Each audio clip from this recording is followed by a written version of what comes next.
नमस्कार प्रेक्षकांनो, नशीबवान या मालिकेच्या आजच्या भागामध्ये काय घडलं हे आपण पाहूयात. कुशलची बॉडी तिथून गायब झालेली असते, त्यामुळे नागेश्वरचे गुंड चांगलेच गडबडतात आणि ते असं ठरवतात की नागेश्वर साहेबांना फोन करून सांगायचं. इकडे रुद्र नागेश्वरच्या हाताला ड्रेसिंग करत असतो आणि त्याच वेळेस त्याच्या गुंडांचा फोन येतो आणि नागेश्वर बाजूला जाऊन त्यांच्याशी बोलतो. किसन सांगतो की साहेब, त्या कुशलची डेड बॉडी इथून गायब झालेली आहे. तेव्हा नागेश्वर प्रचंड चिडतो. अरे, तुम्हाला अगोदर चेक करता आलं नाही का की तो जिवंत आहे की मेला आहे? किसन सांगतो की आपण त्याची जशी अवस्था केली होती ना, त्यावरून तो स्वतःच्या पायाने चालत तर दुसरीकडे कुठं जाऊ शकत नव्हता. मग तो गेला तरी कुठं असेल? तेव्हा नागेश्वर म्हणतो, कसं जाणार? आमच्या सुनबाई आहेत ना, त्यांनीच हरवलं असेल त्याला हॉस्पिटलला. आणि तो वरवर बोलतो की हां, आम्ही लगेच येतो. तेव्हा रुद्र म्हणतो, आबासाहेब तुम्ही कुठं चालला आहात?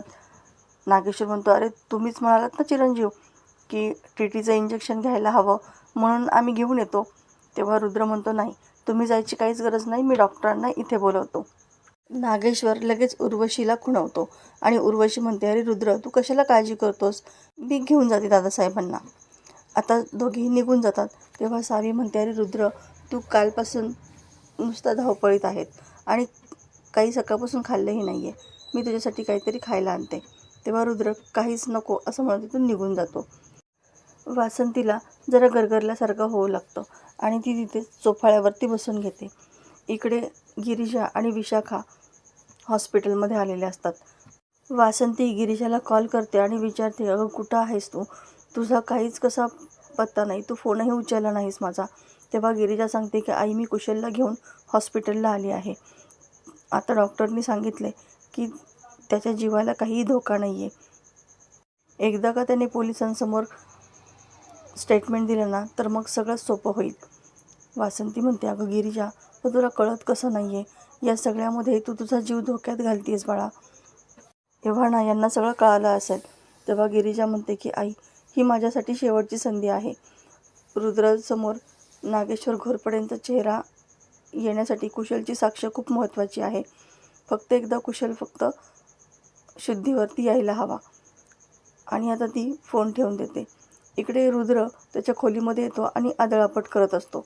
वासंती तिथे येते आणि विचारते की तू का इतकी चिडचिड करतोयस, का आदळापट करतोयस? तेव्हा रुद्र म्हणतो, मग काय करू? अहो, हे गिरिजा नावाचं रसायन ना माझ्या डोक्यातच जात नाही आहे. एकीकडे त्या माझा जीव वाचवण्यासाठी स्वतःचा जीव धोक्यामध्ये घालतात आणि दुसरीकडे त्या आबासाहेबांवरती नाही ते आरोप करतात. वासंती म्हणते, पण तू जरा तिचाही विचार कर ना. ती घरामधील कुठल्या व्यक्तीवरती आरोप करते का? फक्त यांचंच का नाव घेते ती? तेव्हा रुद्रलाही तिच्या बोलण्याचं जरा आश्चर्यच वाटतं. आता वासंती त्याच्याशी बोलत असतानाच तिला त्रास होऊ लागतो आणि अचानक ती बेशुद्ध होऊन खाली कोसळते. तिच्याकडे असणारा रुद्रचा तो फोन, तो देखील खाली पडतो, पण रुद्र त्याच्याकडे पाहतच नाही. आता वासंतीला डॉक्टर चेक करतात. रुद्र खूपच मनातून घाबरलेला असतो. डॉक्टर सांगतात की यांची ही चक्कर साधी नाही आहे. त्यांची लक्षणं पाहता असंच दिसतंय की त्यांच्या डोक्यामध्ये मेंदूला सूज असावी किंवा त्यांच्या मेंदूमध्ये एखादा ट्यूमर असावा. यांना लगेच न्यूरोलॉजिस्टकडे हलवावं लागेल. तेव्हा रुद्र म्हणतो की तुम्ही सजेस्ट करा ना, बेस्टमधल्या बेस्ट न्यूरोलॉजिस्टकडे मी त्यांना घेऊन जातो. तेव्हा ते डॉक्टर सांगतात की ते न्यूरोलॉजिस्ट पुण्याकडे आहेत. माझे पेशंट असले ना तरीसुद्धा मी त्यांना तिकडेच पाठवतो. मग रुद्र म्हणतो, तुम्ही आत्ताच लगेच ॲम्ब्युलन्स पाठवा, मी लगेच आईसाहेबांना घेऊन तिथे जातो. रुद्र वासंतीसाठी खूप काळजीमध्ये असतो. तो तिच्या उशाशीच बसून राहतो. तिचा हात हातात घेऊन म्हणतो की आईसाहेब, मी तुम्हाला काहीही होऊ देणार नाही. आता इकडे डॉक्टर गिरिजाला येऊन सांगतात की तुमच्या पेशंटचा धोका आता टळलेला आहे. गिरिजाला खूप आनंद होतो. ती म्हणते, म्हणजे तो बरा झाला का? आम्ही त्याला भेटू शकतो का? तेव्हा डॉक्टर सांगतात की बरा झाला असं नाही, पण धोका टळलेला आहे आणि तुम्हाला त्यांच्याशी बोलायचं असेल तर बोलू शकता, पण ते जरा ग्लानीमध्ये आहेत. ते जास्त काही तुमच्याशी बोलू शकणार नाहीत. आता गिरिजा विशाखाला म्हणते की मी आत्ता पोलिसांकडे जाते आणि त्यांना इथे घेऊन येते. एकदा का पोलिसांसमोर कुशलने स्टेटमेंट दिलं ना, तर मग नागेश्वर घोरपडेंना कोणीही वाचू शकणार नाही आणि रुद्रसमोरसुद्धा नागेश्वर घोरपडेंचा खरा चेहरा येईल. आता इकडे नागेश्वर आणि उर्वशी बाहेर आलेले असतात. उर्वशी म्हणते की अहो दादासाहेब, त्या कुशलचं काय करायचं, कुठे शोधायचं आता त्याला. नागेश्वर म्हणतो, अहो दीदी, तुम्ही कशाला इतका विचार करताय, आपली माणसं कामाला लावलेली आहेत, एव्हा ना ते त्यांचं काम करतही असतील. पण ती गिरिजा डोक्याला ताप झालेली आहे. तिची इतकी मजल गेली की तिने कुशलला हॉस्पिटलमध्ये सुद्धा दाखल केलं असणार आहे. आता इकडे गिरिजा ठरवते की मी पोलिसांना घेऊन येते, त्यासाठी पोलीस स्टेशनला जाते. तेव्हा विशाखा म्हणते, अगं पोलीस म्हणालेत ना की अशा केसमध्ये ते स्वतः इथं येतात, मग तू कशाला जातेस. तेव्हा गिरिजा म्हणते, नाही ते त्यांच्या सवडीने येतील, मग तसं कशाला, मी अगोदरच त्यांना घेऊन येते. म्हणजे कसं, एकदा का कुशलचं स्टेटमेंट मिळालं तर पुढच्या सगळ्या गोष्टी सोप्या होतील. मग विशाखा म्हणते, मीही तुझ्यासोबत येणार. मग दोघीही जायचं ठरवतात. पण इकडे नागेश्वरच्या गुंडांना कुशलचा पत्ता लागतो आणि ते फोन करून नागेश्वरला सांगतात. तेव्हा नागेश्वर म्हणतो, अरे वा, एक नंबर काम केलेलं आहे. आता मी सांगतो ना तसंच करायचं आहे, आम्ही लगेच तिथं येतो. तेव्हा तो किसन म्हणतो, अहो साहेब, इथं तुमची सुनबाई पण आहे ना, मग तुम्ही येऊ नका.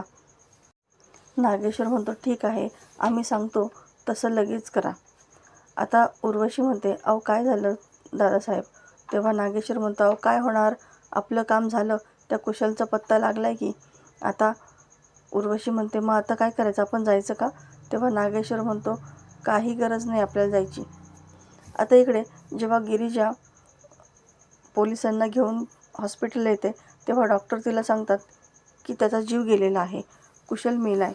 त्यावेळेस गिरिजाला खूप मोठा धक्का बसतो. ती धक्क्यानेच म्हणते, अहो असं कसं, तुम्हीच बोलला होतात ना की त्याची तब्येत आता व्यवस्थित आहे म्हणून, मग कसं काय गेला तो. डॉक्टर सांगतात की कधी कधी असं होऊ शकतं, इंटरनल काही इंजुरीज असतात, त्यामुळे काहीच आपण सांगू शकत नाही. तेव्हा गिरिजा रागातच म्हणते की हा मेला नाही आहे, याचा खून केला आहे, नागेश्वर घोरपडेंनीच याला मारून टाकले. मला खात्री आहे ना, मी स्वतः याच्याकडे नागेश्वर घोरपडेंच्या विरोधातले पुरावे पाहिले होते, म्हणूनच त्यांनी त्याला मारून टाकलं. इन्स्पेक्टर म्हणतात की तुम्ही त्यांच्या सूनबाई नाव, मग तुम्ही असे आरोप कसे काय करू शकता, तुमची भांडणं घरामध्येच ठेवा, आम्हाला आमचं काम करू द्या. आता गिरिजा काकुळतीला येऊन त्यांना सांगू लागते, पण पोलीस काही तिच्यावरती विश्वास ठेवत नाही, आम्हाला आमचं काम करू द्यात असं ते बोलतात. आता गिरिजा हताश झालेली असते, ती ओरडून ओरडून सांगत असते, पण तिच्यावरती विश्वास ठेवायला कोणीही तयार नसतं. इकडे नागेश्वर आणि उर्वशी घरी येतात. त्यावेळेस उर्वशी म्हणते, अजून किसनचा फोन कसा नाही आला, त्यांनी काम केलं असेल ना आपलं. तेव्हा नागेश्वर म्हणतो, अहो दीदी, काळजी करू नका, आपलं काम होणार म्हणजे होणारच. आणि तितक्यात किसनचा कॉल येतो आणि तो सांगतो की साहेब, तुम्ही सांगितल्याप्रमाणे सगळं काम झालेलं आहे.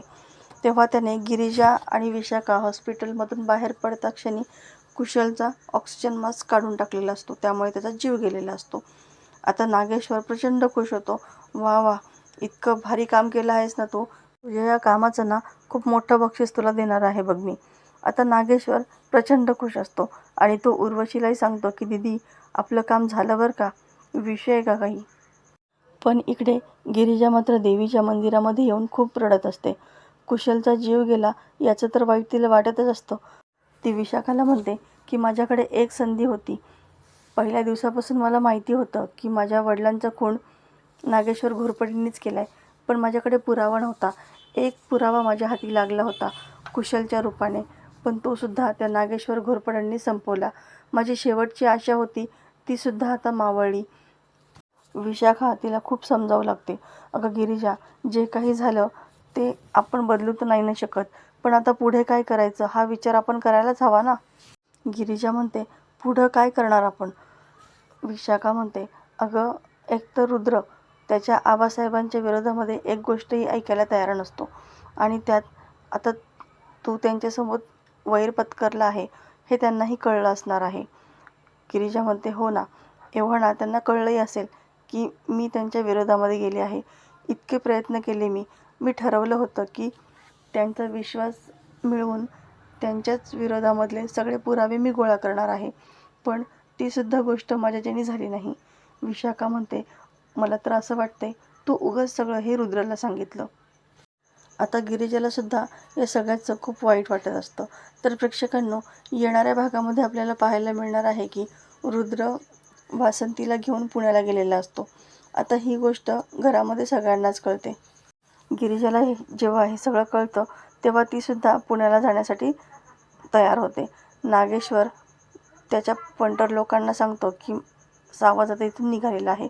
खरं तर त्याला गिरिजाला मारून टाकायचं असतं. नागेश्वरच्या सांगण्यावरून गिरिजाची गाडी पंक्चर होते आणि त्या संधीचा फायदा घेऊन एक पेटती बाटली त्या गाडीखाली फेकली जाते, जेणेकरून गाडीचा स्फोट होऊन गिरिजाचा मृत्यू व्हावा. तर प्रेक्षकांनो, येणारा भाग अतिशय रंजक आपल्याला पाहायला मिळणार आहे. गिरिजा या येणाऱ्या संकटाला कसं तोंड देणार हे पाहणं अतिशय रंजक ठरणार आहे. तर प्रेक्षकांनो, अशाच मालिकेच्या नवनवीन व्हिडिओ अपडेटसाठी चॅनलला सबस्क्राईब करा. नोटिफिकेशनसाठी बेल आयकॉन अवश्य दाबा. व्हिडिओ पाहिल्याबद्दल धन्यवाद.